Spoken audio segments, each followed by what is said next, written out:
Hello everyone and welcome. This is Chaos Spawn, a semi-regular YouTube channel for those Warhammer 40k and Age of Sigmar hobbyists. We've got our very first battle report today for the channel. At 1500 points, it's pre-Sylvaneth versus Ben's Gloomspite Gitz. This is post GHB 2019, but before the new battle tome for Sylvaneth was released, so keep that in mind when you watch the video. Now that we have all that said, let's go over the lists. Okay, my allegiance was Gloomspite Gitz. I took a Loon Boss on Mangler Squig as my general with Dead Shouty and Griffeather Charm. I took a Loon Boss on Giant Cave Squig, no artifact.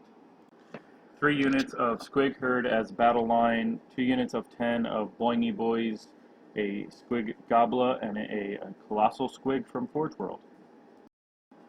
Brian's allegiance was Sylvaneth, and he took Spirit of Durthu as his general with the Gnarled Warrior command ability and the Oaken armor as his artifact, a Tree Lord Ancient, the Lamentari and Regrowth, a Branch Witch with a Verdant Blessing, and he had a proxy of an Arch Regent Revenant until we find one on eBay, for a reasonable price, or it comes as a separate clan pack. He took some Revenants as his battle line and topped it off with some Kurnoth Hunters. Alright, let's take a look at the table. Okay, plane shifting objectives. I didn't want to overcommit to either side, but I knew that I could reach the closest objective pretty easily if I just use my command ability on my Loon Boss on Squig, and then I can throw everything else at his main force, even though I know it'll be teleporting around. Brian chose to split his forces, one for the Alpha Strike with the Kurnoth Hunters and Spirit of Durthu, and the other as a support group ready to teleport onto the main objective to grab those easy points. And the Sylvaneth player chose to take the first turn.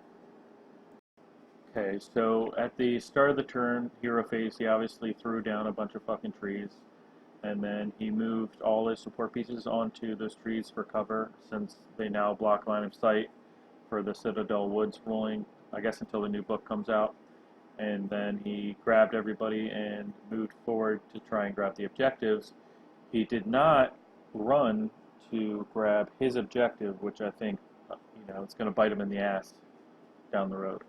He did do the Waypipes thing with Revenants to try to contest the objective closest to me, but he couldn't quite get to it. So on to some Gitz.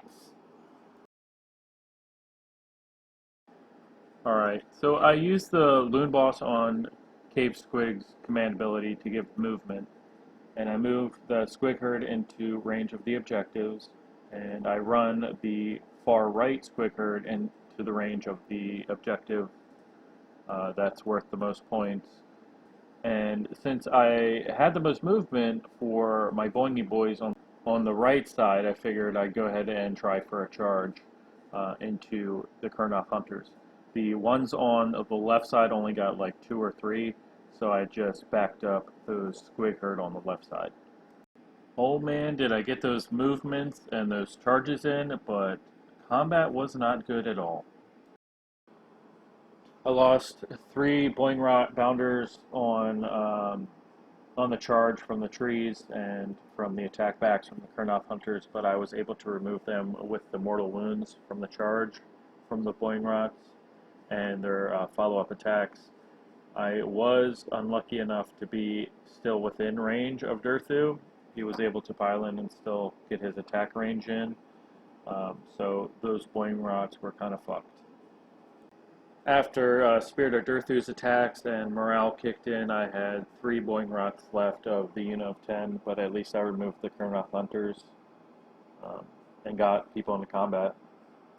I won the double turn, so I went ahead and went with it and kept it because I was stuck in combat. I might as well use that to my advantage. And like an idiot, I decided to take the bait of Durthu, and I charged basically my general versus his, and just started with the combat phase right away. I did position my squig herds more towards the objective to try to zone him out a little bit, and then my other unit of Boiling Rock Bounders charged into his tree revenants that had used their white pipes to get on my objective, and just obliterated them with the mortal wounds on the charge. I used my Loon Boss on Magler Squig's Bite to Moon command ability in combat, and I was ready to smash Durthu right off of the table, and it did not work at all. All of my -2 rend attacks fluffed, my jaw attacks fluffed. I did maybe 1 wound to Durthu. My Boing Rods didn't do much, and my Colossal Squig was slain. I did end up getting a few points from the round, but I'm losing my big models pretty quickly, so I'm not going to last too long. So on to Sylvaneth turn 2. Alright, so Brian healed up Durthu with Verdant Renewal or Blessing or whatever from the branch, which the Tree Lord got closer and started shooting his little vines or laser beams or whatever, and the other Revenants moved up. The Arch Revenant decided that he wanted to try and take out my other hero, my Loon Boss on Cave Squig, so he charged him. The Spirit of Durthu just completely smacked down the Mangler Squig, even with the -1 to hit. Those 6 straight damage that really killed him. But I was able to attack back with just the Squigs and slay the Arch Revenant. So I won the roll off for the turn 3, and I decided to take it. So the Bad Moon moved to the middle of the board, so I got to run in charge with all my squigs. So that's exactly what I did. I ran the squigs that were on the far left, the Boing Rots. I moved those over to Durthu to try and mortal wound him off.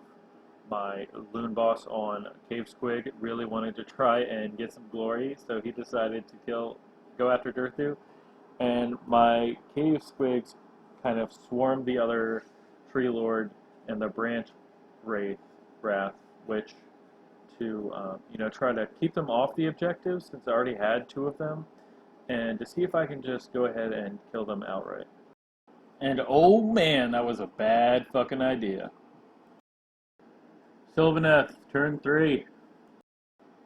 So everything died on my turn, so in his turn he was just free to move. He was unable to heal Durthu. He just failed the cast. But everybody just kind of moved up to try and grab the central objective. It had shifted over. It basically stayed there most of the game and then shifted over to his side at the end. But and then Durthu decided he wanted to really kill the Squig Goblet, which had done basically nothing the entire game. And he made like an 11-inch charge. Durthu was the only combatant, basically, and he struck first, but was unable to kill the Squig Gobbler. He had like 2 wounds left. And then the Squig Gobbler somehow, with his -2 rend attack, was able to kill Durthu. The same Durthu that had taken 1,000 fucking points of squigs just died to the shittiest artillery piece in this whole game. So to piss in my Wheaties, the Sylvaneth player took the 4th turn. So the objective shifted over to the right side out of frame to where the other Revenants were, and he just moved those over along with the Branch Witch.